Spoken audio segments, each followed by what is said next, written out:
अगले महीने रमजान है, लेकिन रमजान से ठीक पहले सऊदी अरब ने कट्टरपंथियों के निकले हुए पर काट दिए। सऊदी अरब के इस फैसले से पूरे विश्व के होश उड़ गए।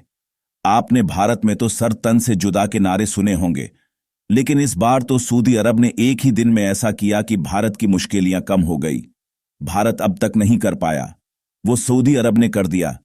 दोस्तों, हम आपको सऊदी अरब के बारे में दो बड़ी बातें बताने वाले हैं, तो दिल थाम कर वीडियो को पूरा देखिए। क्या किया? ऐसा कि भारत भी झूमने लगा और पूरा विश्व भी दंग रह गया।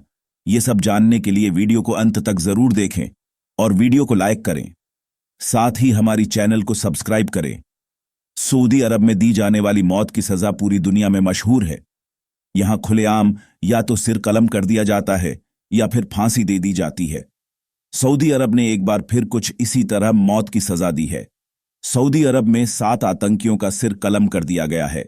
इससे भारत में होने वाले आतंकवादी प्रतिक्रिया में डर का माहौल बन गया है, पर भारत को आतंकवाद कम करने की मुश्किलें कम हो गई है।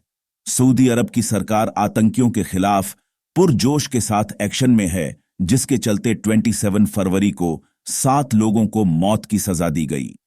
इन लोगों पर आतंकी संगठनों बनाने और उसे फंड इकट्ठा करने का आरोप रहा है। सऊदी अरब की सरकारी मीडिया ने बताया कि आतंकवाद से जुड़े अपराधों में 7 लोगों का सिर कलम कर दिया गया।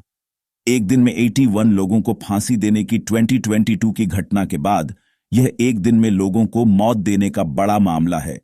एफपी की रिपोर्ट के अनुसार सऊदी अरब दुनिया में सबसे ज्यादा फांसी की सजा देने वाले देशों में से एक है। साल 2023 में यहां 170 लोगों को मौत की सजा दी गई। तो वैश्विक स्तर पर नाराजगी देखी गई। एमनेस्टी इंटरनेशनल के अनुसार सऊदी अरब ने 2022 में चीन और ईरान को छोड़कर किसी भी अन्य देश की तुलना में सबसे ज्यादा फांसी दी थी। पिछले साल सबसे ज्यादा मौत की सजा सऊदी अरब ने दिसंबर में दी थी। उस महीने में 38 लोगों को मौत की सजा सुनाई गई।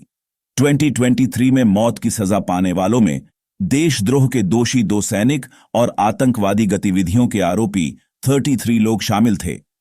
सऊदी अरब में 2022 में 147 लोगों को फांसी दी गई, जिसकी मानवाधिकार कार्यकर्ता लगातार आलोचना करते रहे हैं।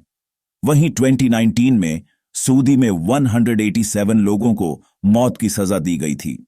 जिन 7 लोगों को फांसी की सजा दी, उन पर सऊदी अरब के आंतरिक मंत्रालय का हवाला देते सऊदी की आधिकारिक प्रेस एजेंसी ने कहा कि 7 लोगों को आतंकी संगठनों और संस्थाओं को बनाने और टेरर फंडिंग का दोषी पाया गया था, जिसके लिए उन्हें यह सजा दी गई।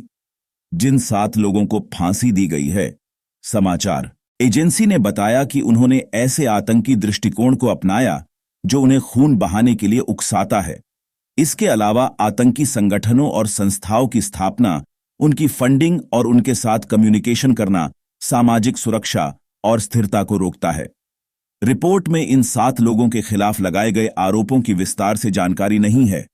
अब आपको सऊदी अरब के दूसरे फैसले के बारे में बताते हैं। इस फैसले ने तो दुनिया भर के इस्लामिक देशों को हिलाकर रख दिया है। ब्रिटिश अखबार गार्डियन के मुताबिक साल 2017 में ही मोहम्मद बिन सलमान ने कहा था कि वह देश को कट्टरवाद से निकालकर मॉडर्न इस्लामिक कंट्री बनाना चाहते हैं।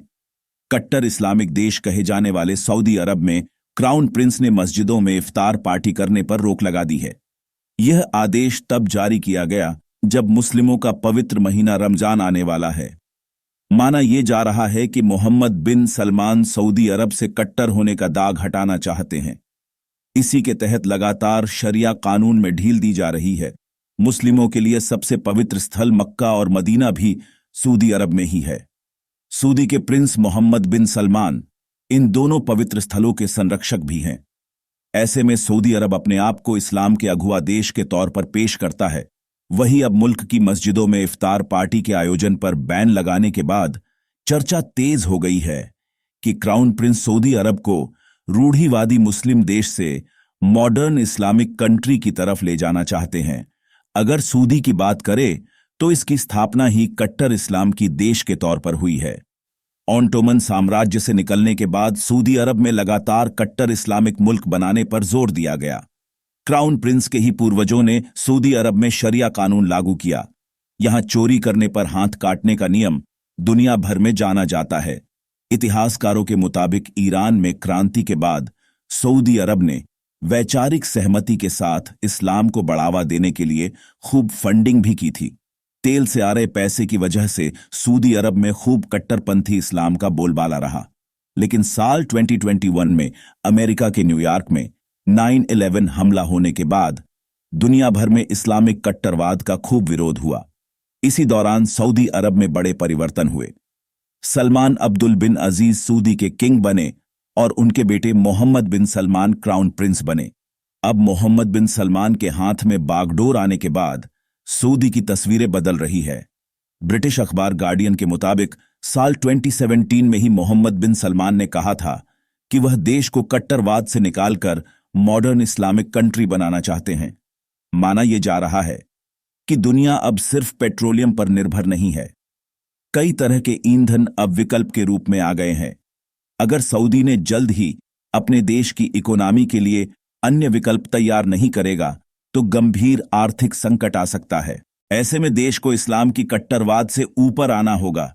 दोस्तों, सऊदी अरब ने 7 आतंकीवादी को एक दिन में एक साथ फांसी की सजा देकर बड़ा ही नेक काम किया है।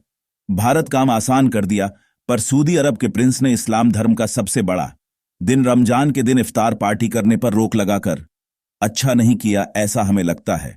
आपको क्या लगता है, इस पर कमेंट बॉक्स में जरूर बताइएगा और वीडियो को लाइक और शेयर करें, साथ ही हमारी चैनल को सब्सक्राइब भी करें।